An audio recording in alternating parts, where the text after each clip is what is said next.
Surah 79. An-Nazi'at. By the one who is denoted by the name Allah, who created my being with his names in accord with the meaning of the letter B, the Rahman, the Rahim, by the intensely powerful force, Mars, and the force that takes with ease, Sun, and the forces that swim in their orbits, Saturn, Jupiter, and the forces that race ahead, Mercury, Venus, and the administrators of the command, the forces that reveal, the moon. That these verses denote the planets is the construal of Hassan al-Basri and Imam Razi, a perspective I also share. So the listing of the planets there is commentary. At that time, the convulsion of death, earthquake, will convulse, followed by a subsequent one, resurrection, commencement of a new life, with the new spirit body. The minds of some will be shocked at that time. Their vision will be confounded and crushed. Yet still they say, will we really be returned to our former state, back to life, after having become dust? Is resurrection really true, even after we have become decayed and scattered bones? That then the continuation of life in this state will be a return in loss, whereas it is but one command, and behold, they will instantly find themselves on an open expanse. Did the news of Moses reach you, how his Rabb called out to him in the sacred valley of Tua? Go to Pharaoh, indeed he has transgressed, and say, how about becoming cleansed and purified? How about I guide you to your Rabb?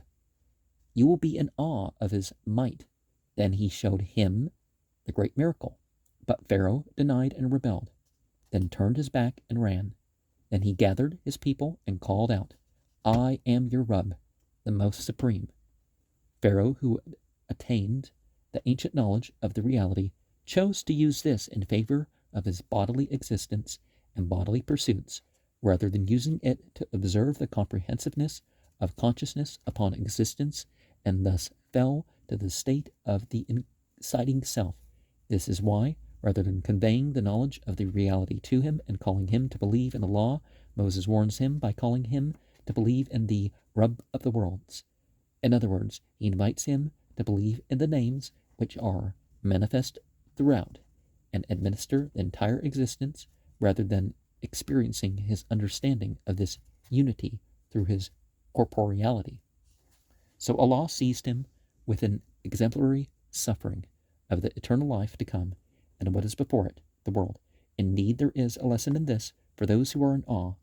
Is your creation harder, or the creation of the heaven, which Allah also constructed?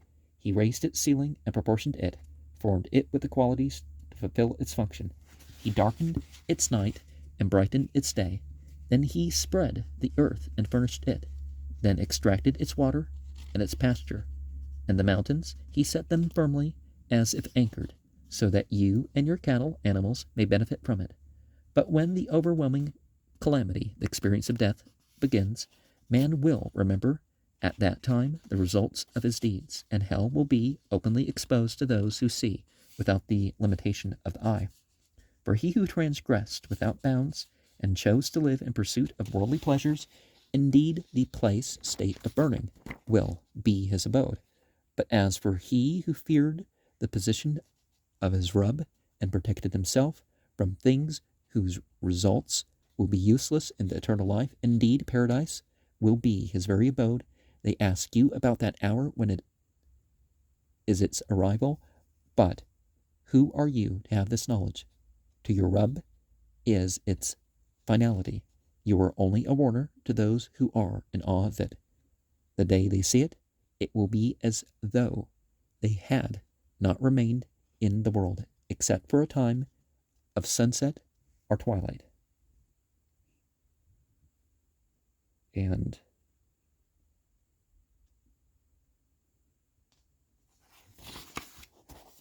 the initial verses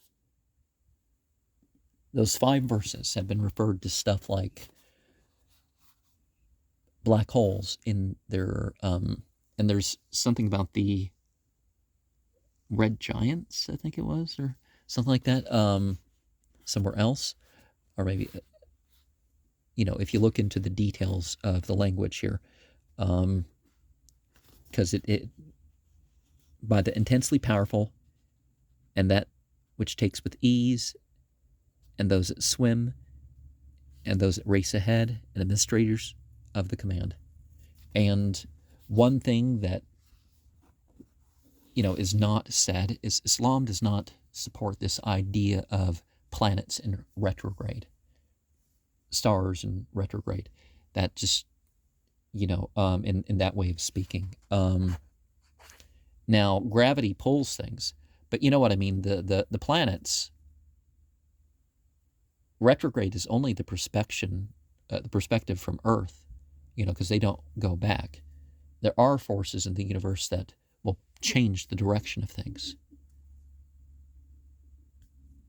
Because people came up with all sorts of weird ideas of how the planets rotated around the Earth or the sun before they realized, the heliocentric theory and what it actually encompasses about the planets. They're always going the same way around the sun.